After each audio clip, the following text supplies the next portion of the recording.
여러분, 솔로몬 왕이 이스라엘 왕으로 등극할 때에 국제적인 정세가 어떠하였는가 하면은 오늘날 미국과 중국이 세계를 제패하고 있는 것처럼 이때 당시에는 아수르와 바벨론이라는 두 나라가 국제적으로 힘을 겨누고 있었습니다.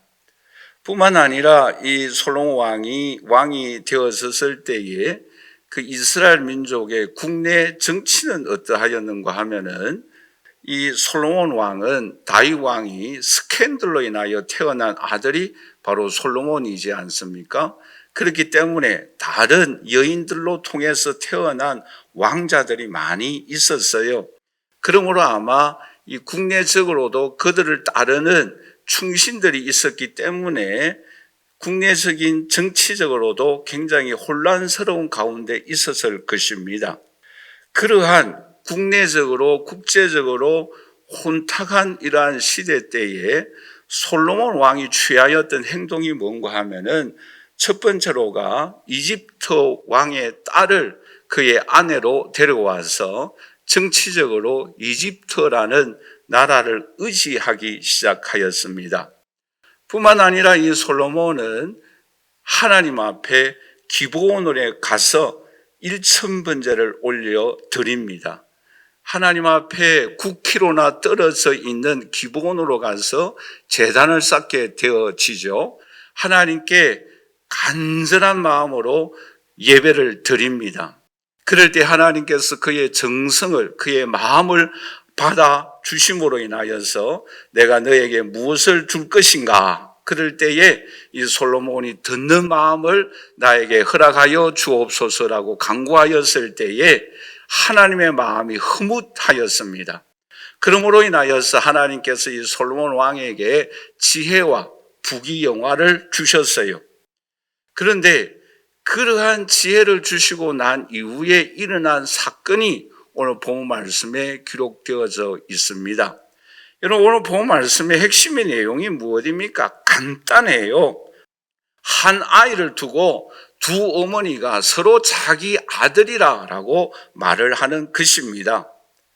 그런데 여러분, 이 재판이 요즘 재판 같으면 굉장히 간단합니다. 왜요? 유전자 검사하면 간단하게 결과가 나오는 재판입니다. 그런데 여러분 생각해 보세요. 왜 이 재판이 왕에게까지 판결이 올라갔겠어요? 이때 당시에는 이 재판이 굉장히 쟁론화되어져 있는 재판이에요. 판결하기가 굉장히 어렵습니다. CCTV도 없고요. 그리고 증인도 없어요. 유전자 검사도 할 수가 없습니다. 그렇기 때문에 이 재판은 왕에게까지 상소되어진, 오늘날 말하자면 대법원까지 올라간 재판이에요. 왜 이렇게 이런 재판이 상소되어졌는가? 주위에 정적이 또한 많다라는 거예요. 솔로몬 왕이 어떻게 이 재판을 판결하는가? 두고 보고 지켜보고 있는 눈들이 굉장히 많다라는 거예요. 그런데 여러분, 이 솔로몬은 어떻게 재판합니까? 칼을 가져오라라는 거예요. 그리고는 어떻게 판결합니까? 반으로 나누어 가지게 하자라는 그러한 전혀 예상치 못하였던 판결문이 나오는 거예요. 그럴 때 여러분 어떻게 합니까? 진짜 어머니는 그 아이를 죽이지 말고 저 어머니에게 주십시오라고 이야기하고, 가짜 어머니는 어떻게 합니까?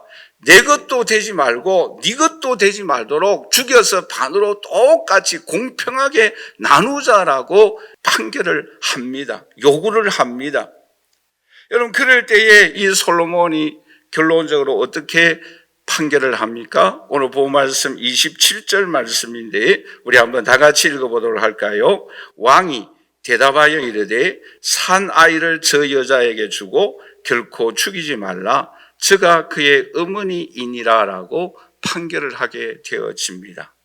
여러분, 이런 판결을 보고 결론적으로 어떻게 말씀하고 있는가 하면은 오늘 본 말씀 28절입니다. 우리 한번 다 같이 읽어보도록 하겠습니다. 온 이스라엘이 왕이 심리하여 판결함을 듣고 왕을 두려워하였으니 이는 하나님의 지혜가 그의 속에 있어 판결함을 봄이었더라라고 말씀을 하고 있습니다. 무엇이 있었다고요?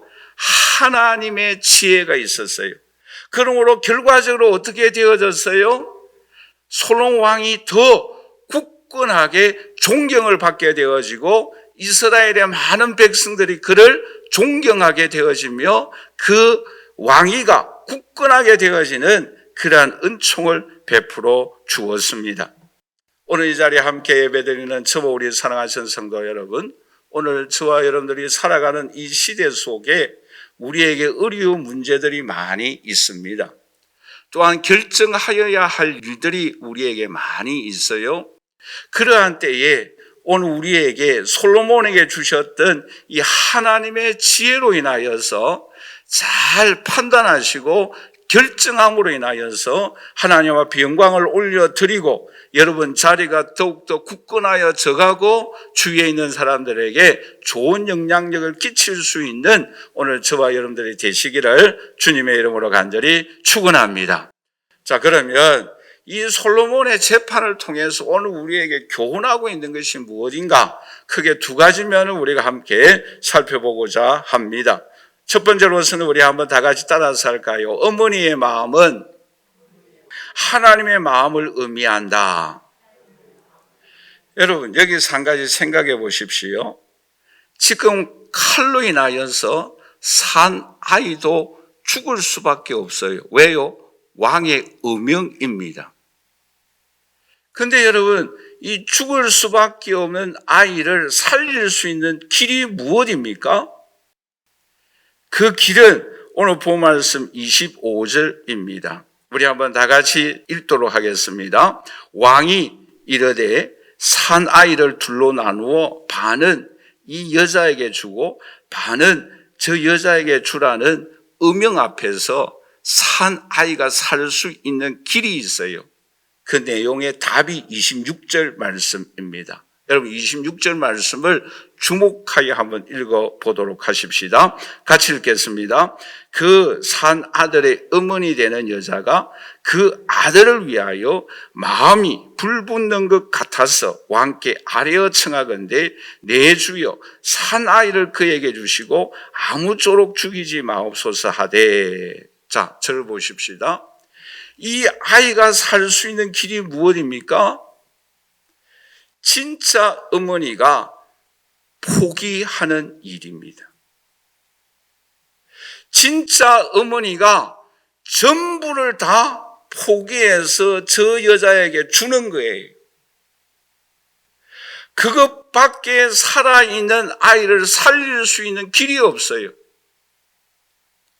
그리고 또 하나가 있다고 한다면 마음이 불붙는 것 같아서 전부 다 포기를 해야 되는데 전부 다 주어야 하는데 마음이 불붙는 마음이 있음으로 인하여 포기하는 거예요.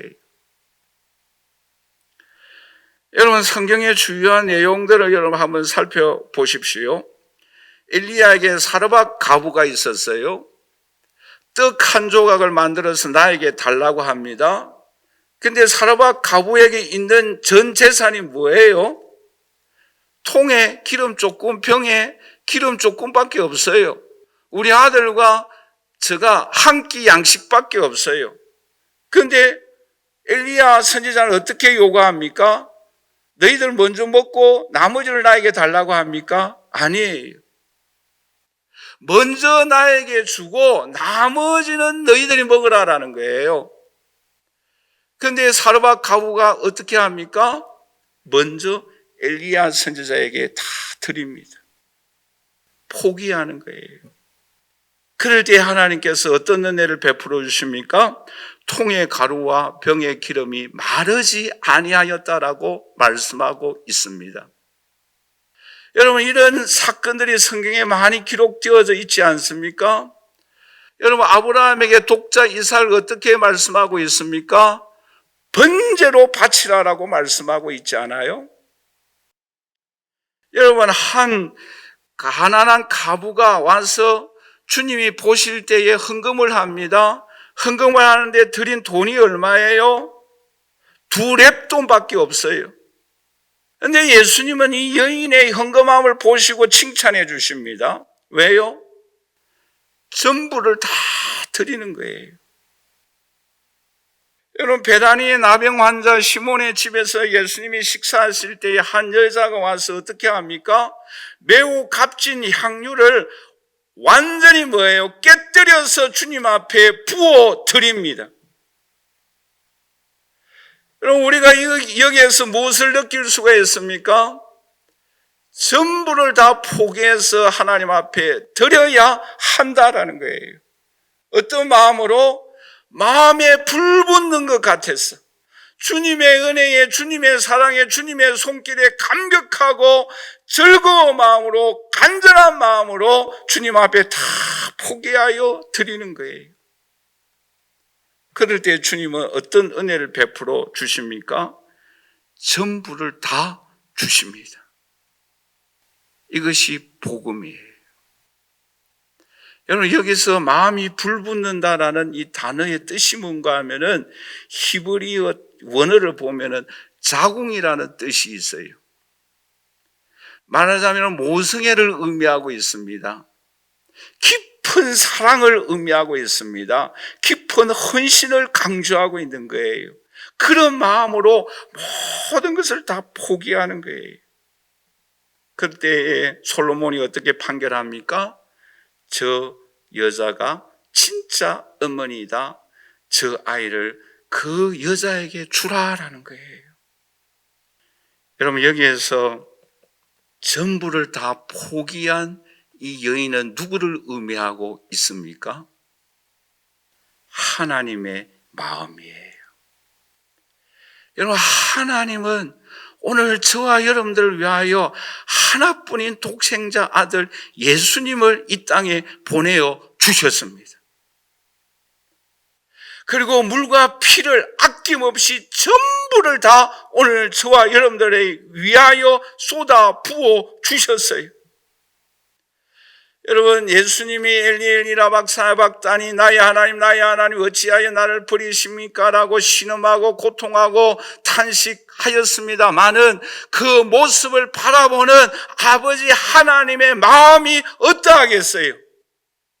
그 하나님 아버지의 마음이 이 모든 것을 포기하여서 저 여자에게 내 아들을 주어라라는 그 어머니의 마음과 동일하다라는 거예요. 그 아버지의 마음이 있었기 때문에 예수님이 다시 살아나셨어요. 그 아버지의 마음이 있었기 때문에 오늘 저와 여러분들이 예수님을 믿고 구원을 받습니다. 그 불타는 마음이 전부를 포기하고 주는 그 마음이 있었기 때문에 그 어머니는 그 살아있는 그 아이를 다 전부를 다 받습니다.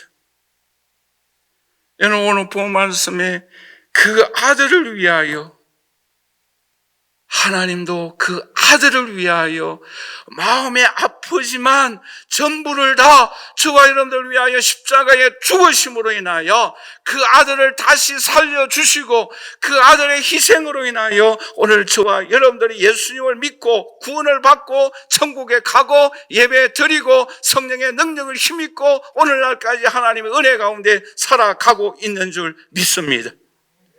그게 바로 아버지의 마음이에요. 그게 바로 복음이에요. 그게 바로 생명이에요. 오늘 이 자리에 함께 예배드리는 저와 우리 사랑하신 성도 여러분, 그 하나님의 마음으로 인하여 다시 살아나고 예수님을 믿고 구원을 받고 천국에 올라가고 오늘날까지 은혜 베풀어 주신 그 은혜를 힘입고 오늘 저와 여러분들도 주님을 섬기며 살아가는 저와 여러분들이 되시기를 주님의 이름으로 간절히 축원합니다. 여러분, 오늘 우리가 살아가야 할 중요한 원리가 있어요. 그게 무엇입니까? 우리 한번 다 같이 따라서 할까요? 세상의 원리가 아니라 믿음의 원리로 살아갑시다. 반으로 쪼개는 것이 세상의 원리예요. 공평하잖아요.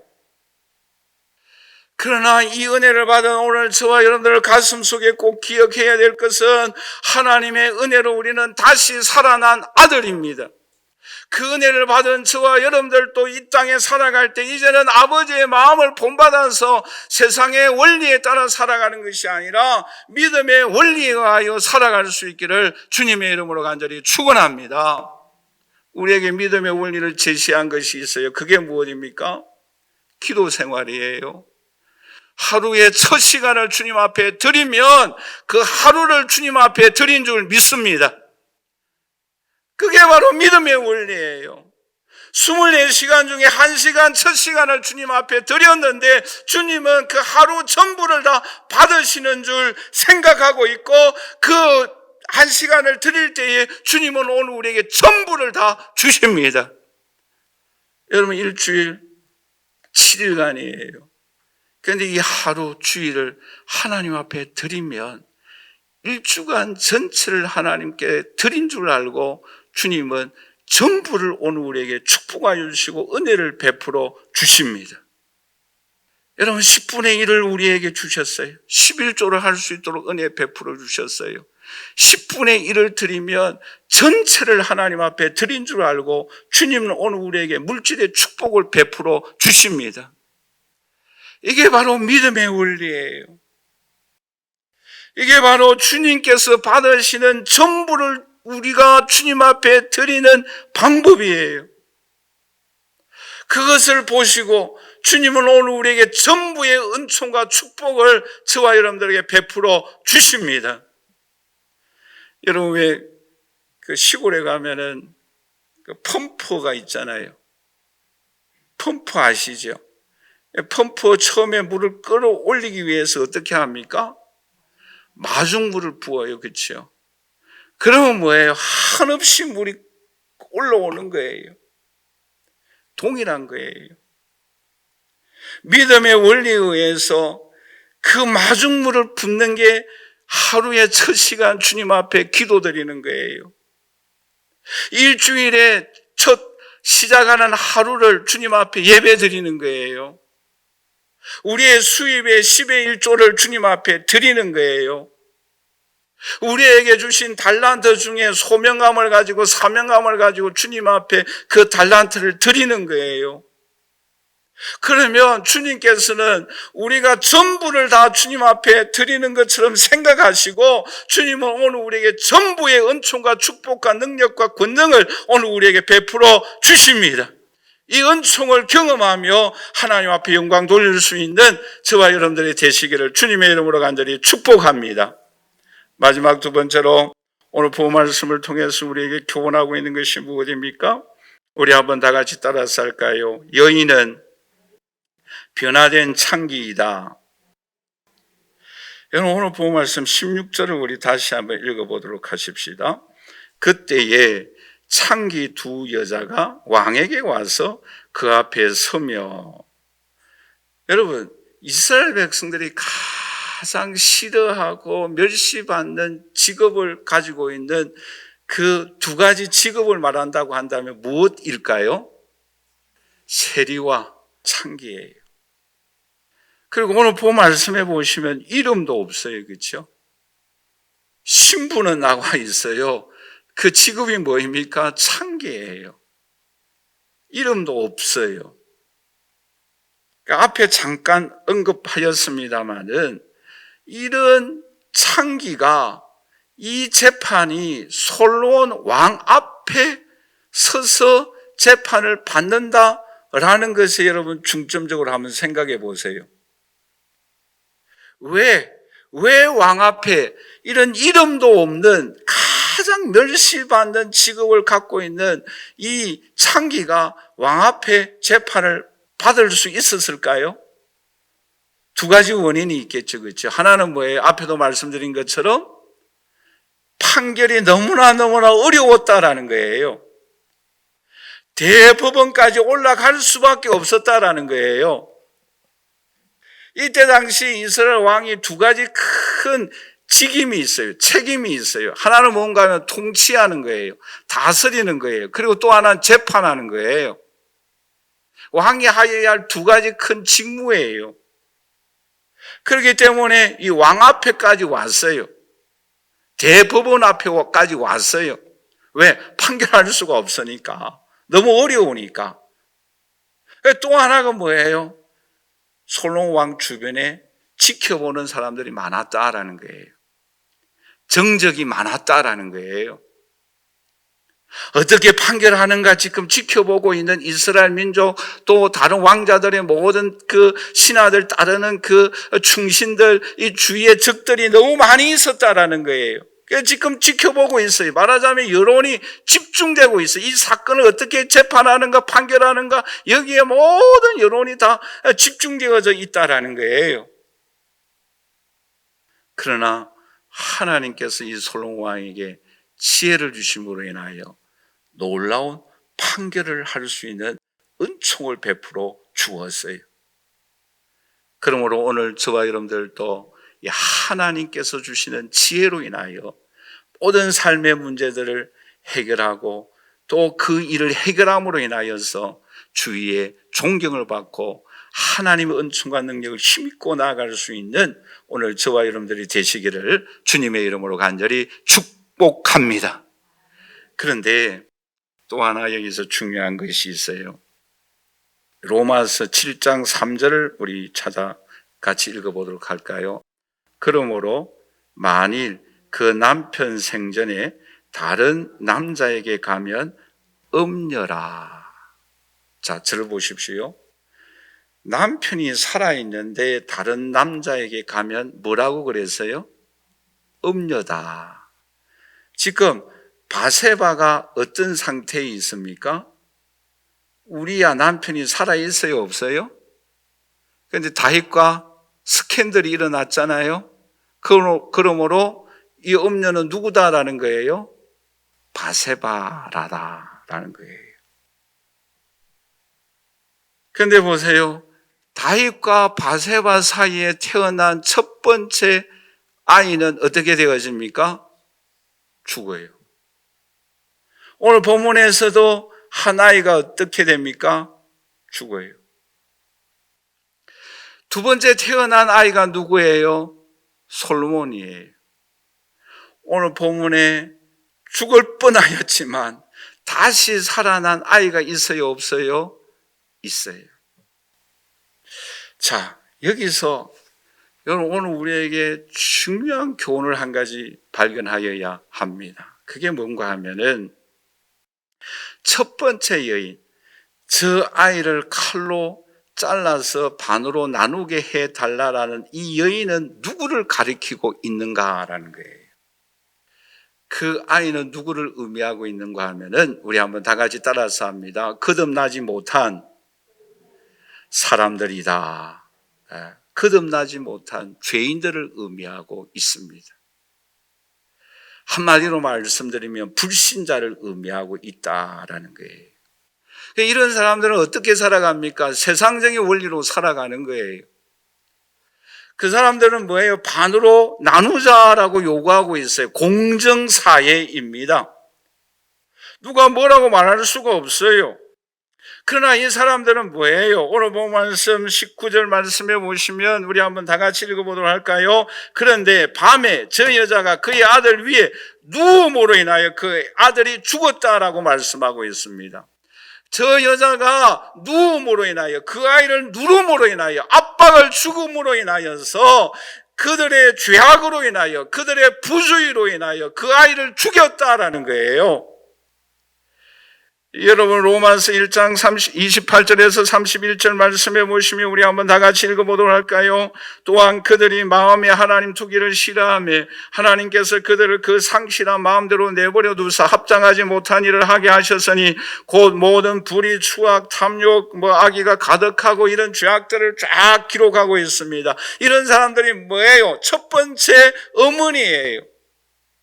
이 사람들이 세상을 더럽게 만들고 있어요. 누르고 있어요. 온 세상이 죄악으로 물들어가고 있게 한다라는 거예요. 그들은 욕심이 너무 많아요. 집착합니다. 자신의 실수를 책임지지 않으려고 합니다. 다른 사람들에게 책임을 다 넘기려고 합니다. 그러므로 인하여 다른 사람을 누르고 있는 거예요. 숨이 막히게 하고 있는 거예요. 자기 자신은 공평하다고 생각해요. 왜? 반으로 나누잖아요. 이런 사람들에게는 은혜가 무엇인지 몰라요. 축복이 무엇인지 몰라요. 은혜의 세계에 대해서 관심이 없어요. 왜? 반으로 나누는 것이 자기의 정직한 삶인 줄 생각하고 있는 거예요. 그것이 옳은 것으로 생각하고 있는 거예요. 그런데 여러분, 아이를 살린 이 여인은 누구를 의미하고 있습니까? 우리 한번 다 같이 따라서 할까요? 변화된, 거듭난 하나님의 자녀들이다. 오늘 저와 여러분들은 변화된 하나님의 자녀인 줄 믿습니다. 오늘 우리들은 이 아이를 살려야 합니다. 그 아이가 내 아이인 것으로 생각하여야 합니다. 그리고 그 아이를 살리기 위하여 마음에 불붙는 마음이, 사랑의 마음이, 헌신의 마음이, 희생의 마음이 있어야 합니다. 그래야만 그 아이를 살릴 수가 있어요. 여러분, 우리 교회에 일어나는 일들을 바라보면서, 또 한국 교회에 일어나는 일들을 바라보면서 내 아들과 같이 불붙는 마음으로 인민족을 위하여, 교회를 위하여 주님을 사랑하는 마음으로 헌신하고자 하는 열성이 오늘 우리의 마음에 불붙는 사랑으로 나타날 수 있기를 주님의 이름으로 간절히 축복합니다. 그래야만 살릴 수가 있어요. 예레미야 31장 20절에 이렇게 말씀을 하고 있죠. 우리 한번 다 같이 읽어보도록 할까요? 에브라임은 나의 사랑하는 아들, 기뻐하는 자식이 아니냐. 내가 그를 책망하여 말할 때마다 깊이 생각하노라. 그러므로 그를 위하여 내 창자가 들끓으니 내가 반드시 그를 불쌍히 여기리라. 여호와의 말씀이니라. 여러분, 하나님 마음도 마음에 뭐예요? 창자가 끊어지는 것과 같은 사랑이 있었다라는 거예요. 누구를? 이스라엘 민족을, 누구를? 저와 여러분들을 사랑하십니다. 그러므로 독생자 예수님을 이 땅에 주셨어요. 그러므로 우리가 변화되어졌어요. 여러분, 오늘 본 말씀에도 이 변화된 계기가 어떤 사건이 있습니까? 그 누군가가 죽어야 한다라는 것을 오늘 우리에게 말씀하고 있습니다. 여러분, 오늘 본문에서도 한 아이가 죽었어요. 또한 이 다윗과 바세바의 스캔들로 인하여 첫 아이는 죽었어요. 그 죽은 아이는 누구를 의미하고 있습니까? 바로 예수님을 의미하고 있는 거예요. 예수님의 십자가의 죽음으로 인하여 우리가 변화되어진 거예요. 우리가 새롭게 되어진 거예요. 우리가 주님을 향하여 찬양하며 경배할 수 있는 거예요. 여러분, 하나님이 자기 창자가 끊어지는 것 같은 아픔을 통하여 예수님의 십자가의 죽음으로 오늘 저와 여러분들이 새 생명을 얻고 거듭난 하나님의 자녀인 것을 우리는 꼭 기억하여야 합니다. 이제는 이 은혜를 받았다고 한다면 오늘 우리 주위의 사람들을, 또 우리 주위에 일어나는 일들을, 중요한 문제들을 여러분 가슴에 품고 하나님 앞에 우리의 창자가 끊어지는 것과 같은 그 사랑을 가지고, 그 간절함을 가지고 하나님 앞에 부르짖음으로 인하여 하나님의 은혜의 능력의 손길을 경험하고 하나님의 축복을 체험하고 다시 살아나게 하는 놀라운 역사를 경험하며 하나님 앞에 영광을 올려드리는 저와 여러분들이 되시기를 주님의 이름으로 간절히 축복합니다. 결론적으로 말씀을 맺겠습니다. 오늘 우리가 살아가는 이 세상은 솔로몬이 경험하고 있는 것처럼 국제적으로, 국내적으로 우리의 마음에 또 밖으로 일어나는 일들이 너무나 많이 있습니다. 그럴 때 오늘 우리가 어떻게 해결하여야 합니까? 하나님께서 주시는 지혜로 해결할 수 있기를 주님의 이름으로 간절히 축복합니다. 여러분, 이 어머니의 마음이 곧 하나님의 마음입니다. 전부를 다 포기할 때에 우리 주님은 전부를 다 오늘 저와 여러분들에게 주십니다. 이 믿음의 원리를 우리는 경험하고 간증하고 체험하고 하나님 앞에 영광을 올려드리는 우리의 삶으로 나아가야 합니다. 그럴 때 주님이 오늘 우리를 통하여 영광을 거두시는 거예요. 뿐만 아니라 오늘 저와 여러분들은 그 예수님의 십자가의 희생으로 인하여 죽음으로 인하여 거듭난 하나님의 자녀입니다. 이제는 오늘 저와 여러분들도 이 한 아이를 붙잡고 교회의 가정에 우리 한국 교회에 우리 대한민국에 해결하여야 할 과제를 붙잡고 문제를 붙잡고 하나님 앞에 마음이 불붙는 것과 같은 기도의 그 마음을 기도의 그 하나님 앞에 찬양을 드릴 때에 하나님께서 우리에게 다시 살아나게 하여 주시는 이 놀라우신 은총과 축복을 오늘 저와 여러분들이 경험하고 주께 영광 돌리며 우리의 신앙이 더욱더 성숙해 나갈 수 있는 오늘 저와 여러분들이 되시기를 주님의 이름으로 간절히 축원합니다.